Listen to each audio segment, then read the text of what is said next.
What is going on, everybody? It's your boy Alex here with Grant. Say hi. Hello. Hello. So today, well, let me just ask you: have you ever? Fuck it. Just fuck it. We're doing a fucking Godzilla review. It's finally here.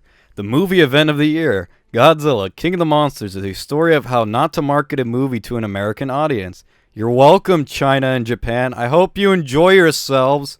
An evil doctor releases monsters across the world while also kidnapping her own daughter, 11, from Stranger Things. In it, Ghidorah takes to the skies. Godzilla goes roar. Mothra stays cute. Rodan does stuff. Finally, the movie equivalent to Homer Simpson's makeup shotgun. Critics are split.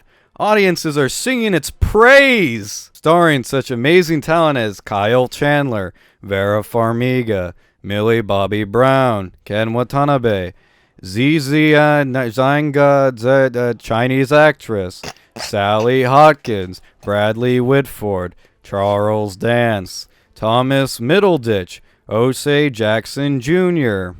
So Grant, what did you think of Godzilla King of the Monsters? It's pretty good. Okay. That's the review. No. Okay. I thought it was pretty good. Are we done? Yeah. Are we done? Okay. Getting into the movie, it was pretty good. I liked it. I didn't hate it. Wasn't miserable watching it. I enjoyed it. And all four times. What about you? All four times you watched. For the context of this video, I've watched this movie 4 times now in theater. Almost broke my record for movies I've seen the most in theaters. I'll put a list on screen. Some of them I'm not proud of. The first one was Big Trouble in Little China. Oh, of course. You've seen that one so many times in theaters. 9 times at least. But I watched this 4 times with 4 different groups of people, and we just watched it now. Yes, we watched it not too long ago. So, I mean, yeah, I thought it was pretty good. How about you, Alex? What did you think? I'm happy they made a Godzilla movie. This is honestly the most hyped movie I've ever been hyped over. Because I liked Godzilla. I watched it I watched the old ones, I watched the black and white ones, and I really liked them when I was littler. And then when Godzilla 2014 came out, I was somewhat disappointed at the fact that the movie was garbage, but more happy at the fact that this now gave a new light to how Godzilla could be created, to where he's not just, he's an old classic. Now they brought the potential to the table of him being remade in modern day CGI with a new plot and new design and everything. So at the same time, Godzilla 2014 was both a blessing and an absolute travesty. I can agree. Yes. Yes. That is my opinion of it. I feel like that my only complaints is that Mothra could have been a little bit bigger. You know? Just a tiny bit bigger. Are we going to get into spoilers already? But she was in the trailer. Fuck it. Spoilers. Fuck you. No, she was in the trailer. Fuck you, That's spoilers. not a fucking spoiler. That's not a spoiler. She was in the trailers. If you haven't seen the trailers, then you're obviously not that interested in the movie. Let's just get into spoilers right off the bat. Spoilers, everybody. Fuck you. It's spoilers. Spoilers? It's been 3 weeks. Well, I mean, honestly, if you haven't seen this movie, watch it. It's a good watch. Something you could take your friends to. Something you could take your grandma to if she likes those monster movies. You know, I feel like they would love it. You could all talk about it afterwards. It'd be a good night out. It'd be a good night out with your friends. All right, so now that's all out of the way, I agree with that. But all right, so getting more in depth with the movie and getting into spoilers, because fuck it at this point. Yes, so I went into this movie. I heard some people talk about it, saying it was the dumbest thing ever. It was super dumb, super stupid, and they're super dumb. And when I heard, like, the biggest complaint I heard was like, the antagonist, Vera Farmiga, what was her name? Emma Russell. See the movie 4 times, couldn't remember it right away. It was like, her motivation doesn't make sense. Watching the movie the first time and all the other times, no, the movie makes sense. Within its own universe, it makes sense. And I don't think the movie's dumb. I think that the story is contrived and generic. That is true. And it can be dull. but I don't think it's a dumb story, I if feel you know like what I mean. the whole reason why they were doing it is too, in my opinion, cliche. Like, it just reminded me of a James Bond villain, you know? Yeah. Like, are we gonna go are we gonna go into the plot? Yeah, we're going into the Okay, plot. so basically, at least from the whole speech that she gives, is that humanity's an infection and the Titans, Godzilla, Ghidra, so on and so forth, are here as population control. Because they were here first, and then humans came along, worshipped them as gods, blah, blah, blah. But it's so dumb. That's like such a villain thing to do. Humanity is a disease. It is my job to awaken the guardians of this world. It's very generic. I saw that. I mean, without even talking about Thanos, which Thanos I was going to kind say, of why don't has you just that. call Thanos? But he'll take care of it for you. Not even just talking about Thanos. I saw this a few years back in a movie called Kingsman, which I guess nobody watched Kingsman. I like that movie. It's the one with Samuel L. Jackson who has a lisp, and he's the villain. And he's like, "Oh, we need to control our populations, climate change." I think I've heard of it, but I haven't seen it. So it's like the spy movie. Yeah, yeah. So it's the same villain role that we've always seen. It's not dumb. It's just like it's played out at this point. It's played out. The whole plot about that, the humanity being an infection, makes more sense coming out of the mouth of a mad scientist, not like this mother that just teamed up with some black market goon and humanity's a problem and we're here to take care of it now. It's like this guy was literally on the black market peddling Godzilla scales. Now he's like, eradicate the earth. Now he's like, you wanted this is our plan, we can't back out now, and blah blah blah. I think it's like, fuck you, dude. I think go there make was a couple of moment bucks. there's a moment like when I went to go watch this movie where one of my friends like turned to me. And it was like after like Isla de Mara when she like let out Rodan without even letting the people go out to safety. Yeah. And my friend turned to me. He was like, "She better not get redeemed at the end." Yeah. No, she can't be redeemed. The entire time, I will admit, the entire time I was watching it, I never hoped anyone died except her, because I didn't like her, because it was so bullshit. Like, humanity's not a disease. If we made the problem, then it's our job to fix it. We don't need some giant malevolent force to come in and kill us. Well, to be fair, like, I mean, at the end of the movie, she was technically right, because you see like the newspapers going around. It's like, oh, the monsters did this, they did this. It's like, okay, yeah, she's technically right, but like, of course, like, it's just like I said, I don't have a problem with it. Like the plot, I don't think it's like her idea. I don't think it's dumb. I just think it's played out at this point. Definitely. It's like it's one of those things where it's like, well, I've already seen this. I've already seen this kind of villain before. And Vera Farmiga, she's a great actress. She was good. But I thought she was very convincing. But it's like she didn't go like too like villainous, and she wasn't like too like oh my god, what have I done? Like I'm supposed to be a good. Like she wasn't too. She didn't go into either direction. She was neutral. She didn't get too dark, but she didn't have a sort of epiphany at the end of it either. Yeah, like it was just what I've been doing let me save my daughter. No, which is fine. That could be your epiphany point, Yeah. but they don't show it. It's just like, let's go and at the end of the movie, it's just like, Emma, get on board, my wife. You just called her a crazy bitch yesterday. Literally a crazy bitch over the phone. Like, and then you're just gonna be like, no, please don't leave me, baby. I swear I'm not an alcoholic anymore. I'll stop taking pictures of wolves. Please come back. Yeah, and well, moving on from like the villain, like okay, so the plot of the movie is essentially okay. She wants to release them. Then you have the dad, who is played by Kyle Chandler, who I do like him. He was actually in King Kong from 2005, Peter Jackson's King Kong. It's kind of funny. He's also in this movie and in the next movie with Kong. I mean, good for him. After 2014 and Kong, I'd probably take pictures of wolves too. Yeah, I'd be like, no, fuck this. This is pretty crazy shit right here. This but anyways, giant monkey just stared at me. He's from a helicopter. He's trying to save his family, and then they kind of let the monsters, and that's really the whole plot. If we're being honest. They let out the monsters. The dad's trying to save his daughter, and that's it for a majority of the movie. And that's a fine, simple plot to follow. It's nothing terribly interesting. I mean, I didn't really know what was a subplot and what was I know the more main plot was all the monsters are getting released, but they kind of just break it up with them having to get together and find their kid. Yeah, it's because like they always have like, oh, we need to have the human elements, and this isn't like, even though it's totally the mom's fault. This isn't like one of those. It's not like a Japanese Godzilla movie where it's like the stories will always like be more entertaining, more entertaining than this, and they'll take chances. Like you're not gonna have a movie where it's like a bunch of people sitting down in an office, witnessing like, oh, how do we stop Godzilla? Yeah, it's not a board meeting with monster fights. Yeah, because they're not gonna take that risk because this movie costs way too much money. They need to have it. And plus, it's the first Godzilla movie in like how long? Well, a year.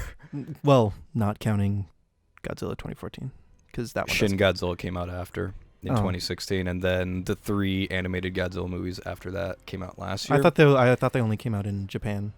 No, they came out here on Netflix. Oh, but yeah, so you have this movie. They're not gonna take a chance, obviously. So they're gonna do a generic plot. It's better than the last one because the last one I was bored through most of it. Yeah. And I forgot the plot until I rewatched it, and I thought like, oh, the movie's better than I remember, but I was still bored. Yeah. So the movie was boring. This one, I mean, it kept me engaged to where I watched it 4 times in 3 weeks. So I was able to do it. Not by myself, by the way. I went with different people. Yes. This is 4 separate occasions, but with multiple people. Yes. The story. He's not that sad and pathetic. The story, guys, I really can't. I don't know what more to say about the story. Oh, I do actually. I have a few gripes because I do think the story is generic, but I have a few gripes personally, and I want to see if you agree or maybe disagree. The only 2 recurring characters was Dr. Serizawa and Sally Hawkins, who I think her name's Dr. Graham in the movie. Could be wrong about that. I won't check. I won't check if we're wrong. Fuck you. They were in Godzilla 2014, and they were very underused. Sally Hawkins, terrific actress. She was in The Shape of Water. Love that movie.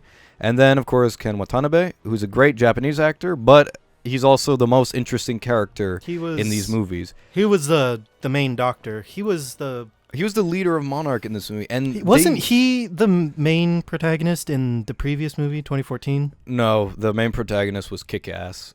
He was in the background. He was the one who just said, "Let them fight." Oh, I could have sworn he held a bigger role than that because he's the guy I remember. I remember he lost his wife to Godzilla because he was was it Godzilla or one of the Mutos? I think it was the Mutos that killed his wife, and then his father died in Hiroshima, which is why he carries the watch. Yeah. So it's like he's the most memorable character. He's the memorable guy that I remember. And I like him a lot. I mean, every time he was on screen, I was invested in him as a character. But like he's barely on screen most of the time, and he's barely calling the shots. And a part of me wishes, not just because he's Japanese, just because he's the most entertaining one. Like, he's the memorable one. I wanted to see him more on screen. Yeah, this is from me. You guys know I'm not as into Japanese culture as my good buddy Grant here. Subordinate, yes. But he was honestly one of the actors on there that I actually wanted to hear more from. Because he's not iconic, but memorable. Yes. He's the most memorable out of the whole thing, other than Godzilla, of course. And the 2 like human scenes, like both of the 2 most memorable human scenes is when he's talking to Kyle Chandler, Mark Russell, the doctor, in the submarine, and he's telling him about like, you remember the speech, and then it ended with fortune cookie. Yes, a really long fortune cookie. I love that line just because it just sounds like he's being like so like dismissive of it, but it's like in a good way. It's not like funny, haha, more like clever. Yeah. So that's one of the most memorable scenes. And then the other one is just when he sacrifices himself to save Godzilla. It's like, that's a beautiful scene. That's a beautiful moment. Why isn't he more into the movie? Why do we follow Kyle Chandler, who, bless his soul, I like him as an actor, but he's just not terribly interesting in this movie. I just liked him because I liked the actor, and I don't really care about his character. Yeah. I was kind of confused about the ending. I don't know if you wanted to get into that later. Well, okay, well, the last thing I want to say, Sally Hawkins died immediately. Yes. Immediately. Like, when I first saw it, I barely even noticed that Ghidra just destroyed her, and I was like, oh, shit, okay. Oh, there she was in one of the death rays. One of the greatest actresses in this franchise. They just kill her off, but whatever. Also one of the most expensive. That's why. Yeah. So, and anyway, so moving on to the end, what were you confused on at the end? It's not the exact end, but when they went into the quote-unquote underground tunnels because it's a whole hollow earth thing. Oh, so I was talking 70%. I was talking to you about it in the movie theater. Personally, I think that was Atlantis. I don't think it's Atlantis. Well, the thing is, I don't have an opinion of it personally. It could be any ancient civilization. I think Well, that's yes, what they're it could going be for. ancient Roman or ancient Greek, like they said in the movie. But I think they were more referencing to Atlantis. And if it is Atlantis, Because, that's I mean, fine. What other giant civilization has been lost for centuries and in the ocean? I mean, unless you know of some secret Roman mole people, No. that's Atlantis. Yeah.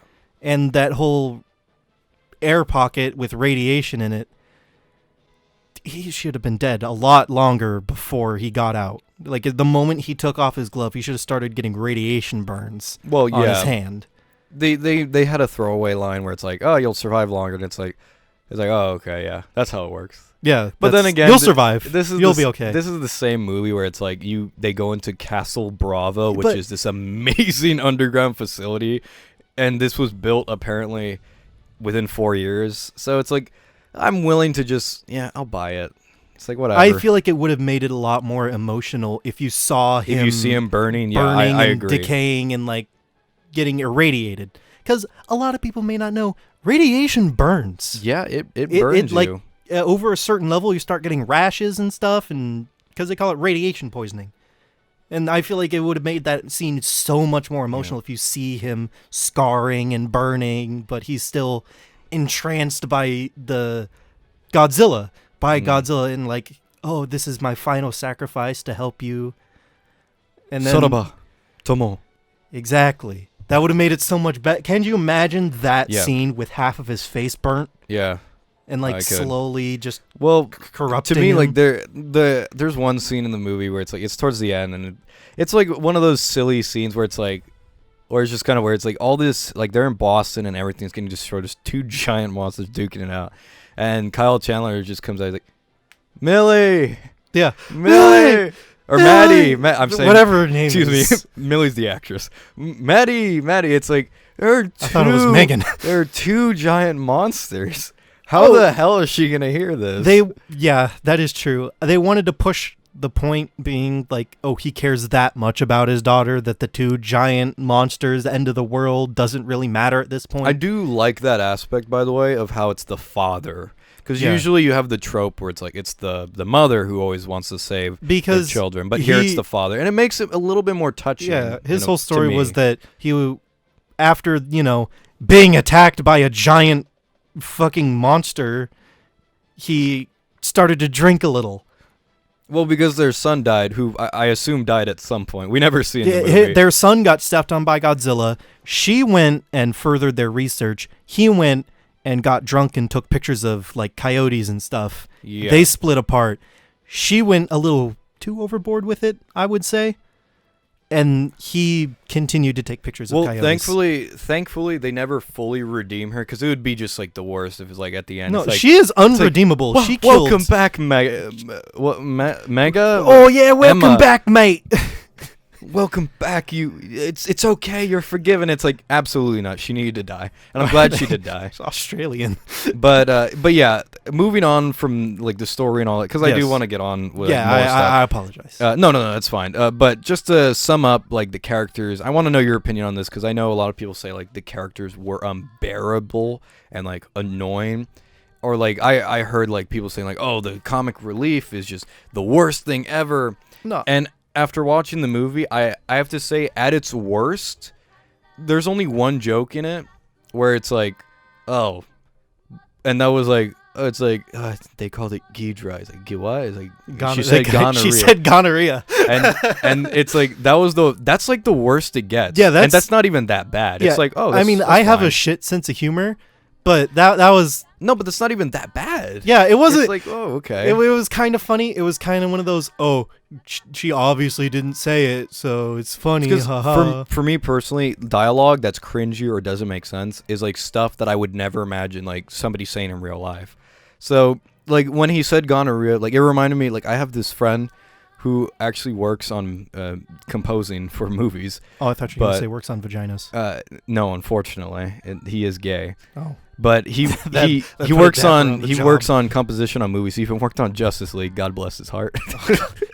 he had to supply the upper lip. But he worked on that movie. But he mishears everything. And if I was to say Ghidra, I could imagine him saying gonorrhea. So like there are some things where it's like, yeah, I can imagine somebody going up there and saying like, oh yeah, invite him in for a beer. You got to get your goddamn mind. It was never that was too far. I actually liked that one where the whole scene is that Godzilla is coming up towards their base and he's like, open the blast doors to show him we're not a threat. And what was his name? The white-haired guy? I don't know. the Nick, I think. Rick. Nerdy guy with the white hair. Rick. The only guy with glasses in that movie. He was like, oh, yeah, sure, just open the door, invite him in for a fucking beer. Are you crazy? And I was like, yeah, I mean, I'd leave the door shut, too. Most of the humor in the movie, it's kind of like just like dry. It's like, oh, it's kind of humorous. Like the moment where he's like, it's impossible. He's never been this close. He's like, who hasn't been this close? He's like, who do you think? It's like, like I can imagine people saying that. Or like how he's like, hey, give me like a map of his roots, his animal instinct roots, and because I want to go. And he's like, for what for? He's like, because I want to start a boat ride or not. Because I want to start a fucking boating tour. Just pull up the map. Yeah, it's like stuff like that. It's like that's not unbearable. Like that's fine. I thought that was funny because again, it's something that my snarky ass would say. Yeah, that's something you would say. Like people would say. The only line in the movie I was like, I can't imagine somebody saying that in the moment. Was like, if I had parents like you, I'd run away from home too. Said by O'Shaq Jackson Jr. I was like, oh, that's a weird line. I'd be like, that's a little uncalled for. Yeah, but anyways. But then they're like, home! The actors. Continue the plot. The actors are fine. I thought they were all fine. I liked the world. Like, Castle Bravo. It reminded me a lot of, funny enough, Neon Genesis Evangelion. Spoilers. Like, going down to Nerve. I'm not spoiling this, the whole premise. I liked how Monarch's in control. I like that stuff. It is a bit jarring going from 2014, which is a little bit more grounded, into this. I can only imagine like people who just watched 2014 Godzilla and go into this, they're like, why is this one better? But yeah, I enjoyed the movie. I laughed a few times. I got chills, and I farted a lot. Yeah, you did. I don't know why I said that. All right, so let's moving on. Again. We're going to talk about the monsters. Are we? Yeah, because we haven't talked about... We've literally just talked about the story.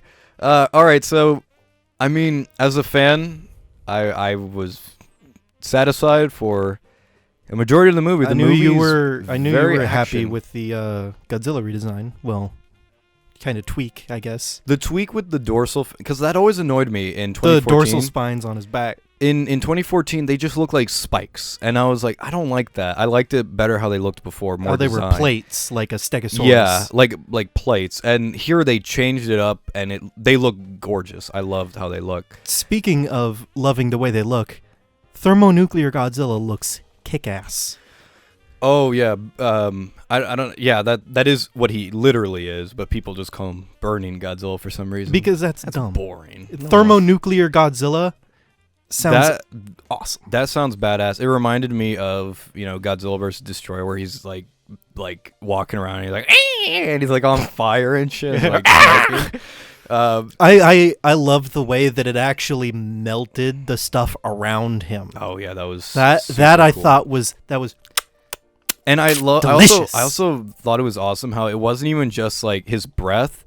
It was like a huge his field. Aura. His aura, it was a just pulse. Yeah, it was very visually interesting, but yeah, and Godzilla was really, he was redesigned for the better in this movie, and he's in it for a lot longer than he was in 2014. The whole time I was screaming at the military, take out his wings! Take out his wings! What does the first thing Godzilla do? What is the first thing thermonuclear Godzilla does? Burns Ghidorah's wings. Well, they couldn't affect the monsters, as we see many times. I know, but it still drew them away. Burned his wings. But anyways, I was like, yes. Yeah. So moving. I'm sorry. I really liked from Godzilla. I really liked it. I loved it too. I thought it was great. But moving on from Godzilla, we have three monsters. I mean, I'm gonna start off by just saying 3.5. Mothra dies pretty quickly. okay, here's a complaint I have about the monsters. One of the few I have. I think all the scenes are great, like with the monster stuff. All of it's great. Some of the highlights, when Ghidorah and Godzilla first meet in Alaska. Another highlight was when Rodan comes out of the volcano. Awesome, and like fighting the planes. Another one is Godzilla tackling Ghidorah into the water. That's probably one of my favorite moments in the movie. I like how they're not just big dumb monsters. Yeah, they're not big dumb like monsters. in Pacific Rim, they were just acting off of instinct. These ones the monsters in this movie actually tacticized. They have personality. They have like a personality. Well, it's like I really like when that you aspect. see Godzilla, and this I think is in one of the trailers. When you see Godzilla running at King Ghidorah, and he grabbed the two heads and chomped on the middle one, that's something that not a just big dumb lizard would do. He's not just flailing his arms. Yeah, no, well, he'd be clawing at him and like grappling his body. He wouldn't actively seek out and grab the heads. I thought that was an essence of humanism to where it actually made him more badass.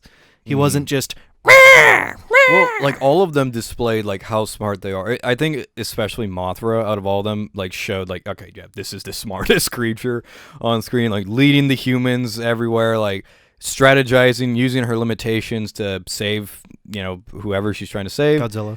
Mostly Godzilla. But like then you have like Rodan, who's like strategically taking down the airplanes, like and doing barrel rolls and like clapping his wings. Exactly. That was that's a what I was huge wanting. That's what I was trying to get into as well. And then Ghidorah, I think Ghidorah, one of my favorite aspects of Ghidorah, because like for me, Ghidorah is the best designed and the best personality in the movie. I didn't really expect them to add like the rattlesnake tail. Because you heard the tail, right? Oh yeah, like yeah. I've heard. I didn't expect them to do that, and I thought that was a nice. That was a neat additive. touch. Yeah. And then on top of that, his heads all have like different personalities, and the left one's always getting picked on by the other one. Poor Kevin. It's like I thought that was so like that's like so like cool. Like they thought to do that. It's not just like big dumb monster. It's I really do like it with the like giving each head a different personality. Yeah. Like it reminds me of Cerberus, like which the dog is of hell. kind of what they did in real life. They had mocap actors and they strapped them together and they just had them like act out Ghidorah's movements, and I guess that's what they came up. I mean, they did a good job. I just picture three dudes picking on the dude on the far left. Yeah, poor guy. Poor Kevin. Poor fucking Kevin. But yeah, so Ghidorah, speaking of Ghidorah, like this is like one of the most haunting like bad guys I've seen on screen. Like he is malicious, he is evil, he is diabolical. Yeah, that's the other essence of putting a more human touch on the monsters. It's that he's not doing it because of like, oh, he needs food, he needs scared resources, or he's being intimidated. He's doing it because he wants to kill you. Yeah, he wants to destroy the planet, and he's an alien, by the way. Like spoilers. They say it in the movie, they say he's an alien. Awesome because I mean he was originally an alien. But I mean, that's great. What's all this Monster Zero stuff? Who calls him Monster Zero? What the fuck's Monster Zero? What the fuck? It's now, Ghidorah. I, sir, am a huge Godzilla fan. What the fuck's Monster Zero? Yeah, what's Monster? I am the biggest Godzilla fan, and I have no idea what Monster Zero is. Yeah. Fuck that guy. Fuck Ghidorah. Yeah, fuck him. All right, moving on. Then we have... Okay, so I wanted to talk about Mothra personally. Mothra and Rodan. I loved both of them. I like Rodan better. Personality, design-wise, I think Mothra could be designed a little bit better. She could be bigger, look more moth-like. Bigger body, a little bit more fluffy, a little more mofu. He wants her to look cute. Well, I want her to look intimidating. Here's the thing. I think like a moth. I think she already looks cute in the movie. Like I remember seeing like her little head dodging Rodan's mouth, and I was like, oh, that's kind of cute. I thought that was kind of adorable too. Yeah. So like then she pulled out her stinger, and I thought it was all bullshit. And then she pulled out this thing. I was like, oh, that's an interesting addition, because like I knew that Michael Dougherty, who's the director, I love the guy, good job. Have few drinks because of Krampus. I eat salad and go golfing with him twice a month. Krampus with the worm Jack in the Box, right? Yes. The newer one. Okay, yeah, I did. I liked the practical effects on that movie. So like he's a great director, and clearly he loves monsters, because like each movie I've seen, Trick or Treat, Krampus, and then this one, he focuses on the monsters, not so much the humans. And that's not a bad thing. How it should be. Because the monsters are what steal the show, and like the premise is what steals the show. The monsters are what you come for. The people are there to make it not just a monster movie. Yeah, and because you can he only does a good job for the most part. He like here, I think he falters a little bit because he wrote the screenplay, which good for him. He wrote and directed the movie. Good for him. It's his vision, so I can blame him, not the corporate suits. Yes. So like he faltered with the characters and the story, which okay, fine. This is, after all, the second Godzilla movie. We have room to grow from here. It's but like in my opinion, Rodan and Mothra, I thought they were underused. Mm-hmm. I think like I could have seeing as how used Rodan more. kind of came in halfway through the movie, and that's fine. But then he comes in halfway through the movie, steals the fucking show for a while. Yeah. Then kind of like is in the wayside until the very end, and then gets stabbed, which is awesome. It's a great scene. I feel like they could have, but they needed more. They could have switched out Mothra having a stinger for it just being one of her, giant blade feet. Yeah. I feel like they could have just switched it out for that, and it would have been just for me it would have even been more badass, because she just stabs him with one of her, because they're huge. Yeah. Those things are huge. Those are not for just looks. Okay, those are for defense. But then you have the twist where it's like, oh, she has a stinger too. Yeah. And that, again, I didn't have a problem with it. I the honestly, only thing I just didn't like the visual, because I wanted it to be more mofu. I wanted it to be more fluff. Excuse me. I wanted to be like fluffy. Your fur. weeb is showing. Zip your pants up. Yeah, I know. Sorry. Let me put them back on. Yeah. Hey, it is kind of hot in here. But yeah, so I did like the monsters for the most part. Their designs, like Rodan and Ghidra, I don't think they've ever been better designed. And yeah, Mothra, some aspects of her I think she could have been tweaked, but overall pretty good. Pretty good design. And well, I'll give them one thing: they nailed her personality, because like just like every movie, Mothra is always the sweetest monster. Yeah, on Mothra screen. isn't a monster. No, she is clearly. What would you call it? Benevolent? Yeah. She acknowledges other existence. She is the guardian of humanity. I mean, especially with the way she the movie portrays her, it's kind of hard not to realize that she's an angel. She's not here to hurt you. Yeah, well, I mean, like even in her song, which actually does appear in the movie, not with lyrics, mind you. The tune is in the movie. Theme, which I mean, when I won't lie, when I heard that theme, I got chills down my spine. I heard it and I was like, amazing. Oh, so we made it, because I didn't expect it to be in the movie. Yeah, to be honest, I didn't either. I thought it was cool. But didn't give me chills, but I thought it was cool. It wasn't even just like once. It was like throughout the movie, you hear Mothra's theme. Yeah. Well, the same thing with Godzilla. Like his theme is used throughout the movie. Yeah, they kind of blend in the themes of the different monsters together every time they're on screen in order to make it flow better. And they did a great job. We need to give a shout out to the composer of this movie, Bear McCreary. Fantastic job on the composition of this film. Like I haven't heard a soundtrack that I've enjoyed this much since Halloween from 2018. Yeah, which was done by John. Oh yeah, I so much enjoyed that. Would it be a remix or a remake? It's I would say it's a reboot. A reboot. I really like that reboot of the classic, score. So like here it's kind of the same. It's kind of like it's the same score but a little bit different. Yeah. But it sounds badass, and I really love the score modernized, because like all of it's just like it flowed and it was all like amazing. It felt like a Godzilla movie. Yeah. And on top of that, you have like chanting monks in the there's like Japanese. I picture them as really buff and body painted tribesmen. You have like this like Japanese tribal kind of chanting in the background constantly in this movie, and every time I heard it was like, oh, that's so cool. And then you have like the choir to signify that Ghidra's on screen. It's like it's so like beautifully placed. It's like a piece to a puzzle, and they just nailed it with the score. It is made very apparent that Ghidra is supposed to be otherworldly. Godlike. He's otherworldly and just not just otherworldly, godlike. Yeah, because there's a whole storm around him, and he's this all-powerful alien being. Well, he changes the weather exactly just in general, and Mothra is also portrayed the same way, but more as a caring spirit. guardian. Yeah, angel, that's why they yeah. call her the Queen of the Monsters. Yes. The queen. Which I thought was weird. That was weird. That was a weird line. I was like, okay, I'm not sure if I'm just not that big of a Godzilla fan, but I don't remember her ever being called the Queen of the Monsters. Yeah, she was never called the Queen of the Monsters. She was always just kind of like the guardian angel. Yeah, it's like of Infant Island. I knew that Godzilla and her had a thing, but I think it's more of a They had a friendship. rival. They had a rivalry before. They didn't really have a. And then Godzilla kind of beat her ass, and they were like, "Oh yeah, we should probably work together." They fought multiple times in the original movies. Here, I mean, it's fine. It's a new take. Whatever. It's like I thought it was very cute how she climbs on top of him and then like protects him for a little while. I was and like, then oh, that's immediately cute. dies. Well, she dies to save his life. Yeah, I know. She gave her own sort of radiation and quote unquote essence to Godzilla in order to make him not die. I think it's cosmic because you see like in the beginning, like the stardust comes down. Well, those are butterflies. Which, by the way, I need to mention or this. Moths, I guess. So it would be. they do have the twins in this movie. A very weird. Where? A very weird version of the twins. If you blink, you'll miss it. I did. I must have. Do you remember? Okay, Dr. Chen, the Chinese girl. I think so. Yes. She's one of the twins. I thought they were supposed to be tiny.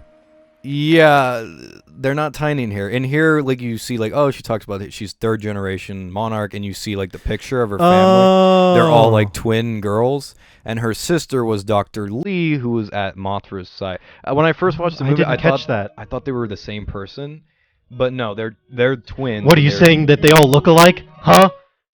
No, because like I don't know, it's a movie. So when I saw that, I was like, oh, so they do have the twins in a very subtle way. In a very subtle and different way. Like if you blink, you miss. And they have twins. They even have Infant Island, like on like the picture of her mother's or mother and sister. I don't know. Yeah. I don't know how it works. They were on the island. It says Infant Island. I was like, oh, they thought to put that in. Oh, that's well, cute. That's nice. Yeah. We give them credit for it, but in actuality, they're quoting the source material, which they should have done in the first place. Which, to be fair, I mean, everything we're saying is very positive, but all of this is just kind of stuff we expected. Yeah. Or you should expect from a Godzilla movie. You're following... when you make a movie about something, use that something to create your movie. Don't just make a new story with the characters. Actually take bits and pieces from the source material if you want it to be congruent. Well, yeah, I agree. Like you want to take the material that's canon or like the music, the big stuff. Like okay, a big problem I had with the first movie is like why didn't they have Godzilla's roar? Because they didn't want to pay for it. Yeah. Here again, I'm not gonna lie, I got goosebumps when I heard Godzilla's famous roar in a fucking American movie.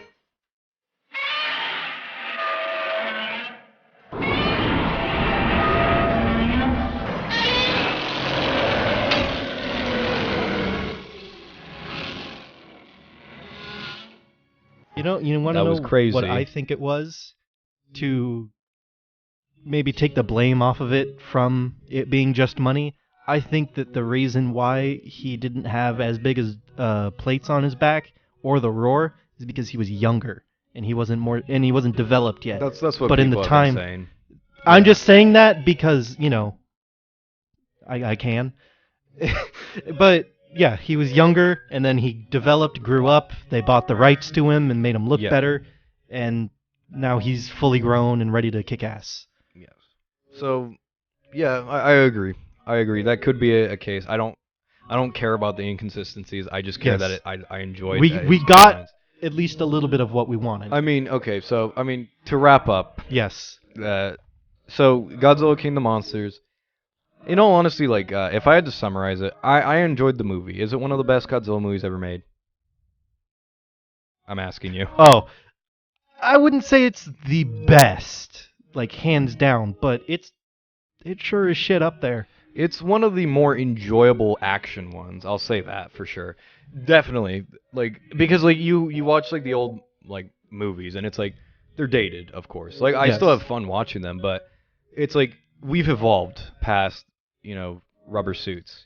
So it's like seeing a modern day action movie with Godzilla. It's like, it's fun. Personally, I still liked the action more in Shin Godzilla, which of course I did a disservice to this movie. I rewatched Shin Godzilla for the fifth time before watching Godzilla King of the Monsters, and I still love that movie. It's fantastic. It's a masterpiece. And the scene where the military first comes out and starts shooting at Shin or Godzilla in that movie is a lot better than anything you have in this movie. So it does do a disservice to watch Shin Godzilla before Godzilla King of the Monsters. Yeah. And unfortunately, the problem with Godzilla being all four, the American Hollywood, studios, like taking believe me, charge of it. The more movies America produces, the better. Like it's if they're fine. good. It's fine. Like I don't mind that. But in actual reality, it's like Americans just don't get Godzilla. Like what were they thinking when they were gonna make King of the Monsters? Like, oh, let's get monsters. They fight. It's like we that's have pretty much it. Godzilla, but Japanese have Gojira. The thing is like Godzilla in Japan is a lot more than just a giant dumb monster. He is a symbol of destruction for good reason. In some movies he is. And yeah, but like the thing is like you have Shin Godzilla, which he represents just disaster, natural disaster, which is something that we as Americans, we just cannot understand that concept, because the Japanese, not only getting away from the nuclear bombings, they're the only country to have experienced that. Getting away from that, they have tsunamis all the time, earthquakes, like natural disasters, like the Fukushima disaster happened not too long ago, and that killed 10,000 people. So it's like, this is a movie. So like Godzilla, of course, to them means a lot more than most Americans understand. And because of that, you're not going to see them take chances, and especially with how big budget there are. So even though I am making these complaints, I do enjoy the movie. Yeah, it's like they have to cater to the American viewers and not Japanese viewers, so they put in more monster battles. Sadly, since this movie is failing in America but doing good in Japan. I'm surprised it is. I'm surprised in Japan and China.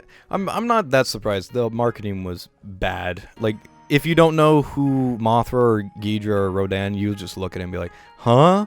What? If you don't know who those guys are, don't fucking watch this movie. What world There's do you no live point. on? Yeah, if you just saw, Godzilla, I like the 2014 one. I know that name. Oh, I remember the one America made. That one was my favorite.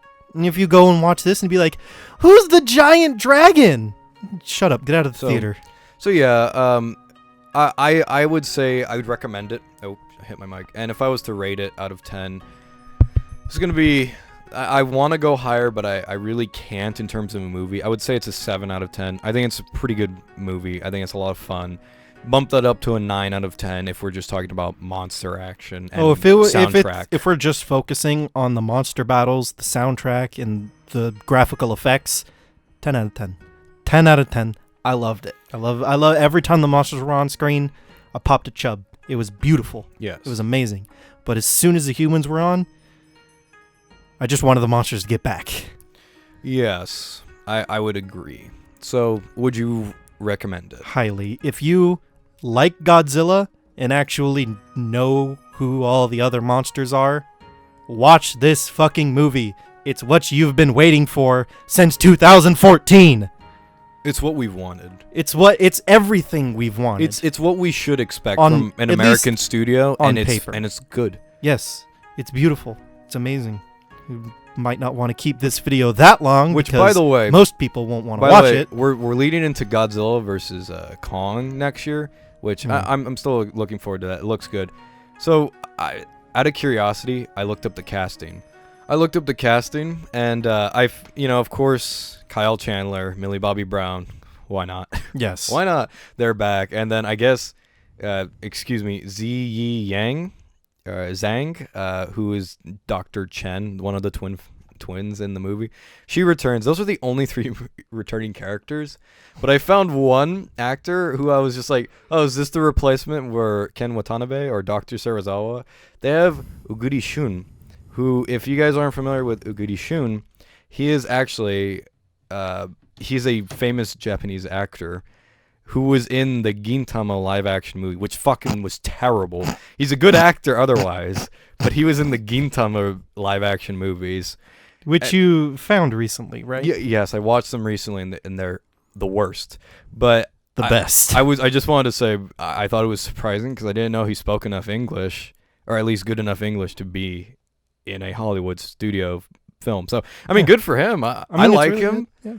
He was. I mean, he sucks in Gintama, but of course nobody has anything to work with. He sucks in Gintama, but we don't talk about that. But yeah, we'll talk about Godzilla vs Kong when it comes out. We both recommend it. I would say Godzilla King of the Monsters. Yes, this. In case you haven't realized, this review is about Godzilla King of the Monsters. Yes. Recommend it. Go watch it. Not 4 times in a row, but go don't watch do it that. at least once. Even for me, it was pushing it. Yes. Almost beat Pacific Rim though. I'm gonna beat that movie one day.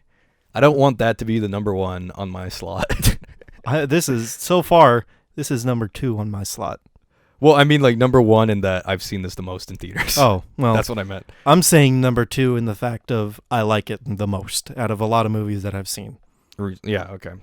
So anyways, thank you guys for watching. I'm Grant from One Fair Review. And I'm his sidekick, as you all know. That's Alex Yes. from One Fair Review.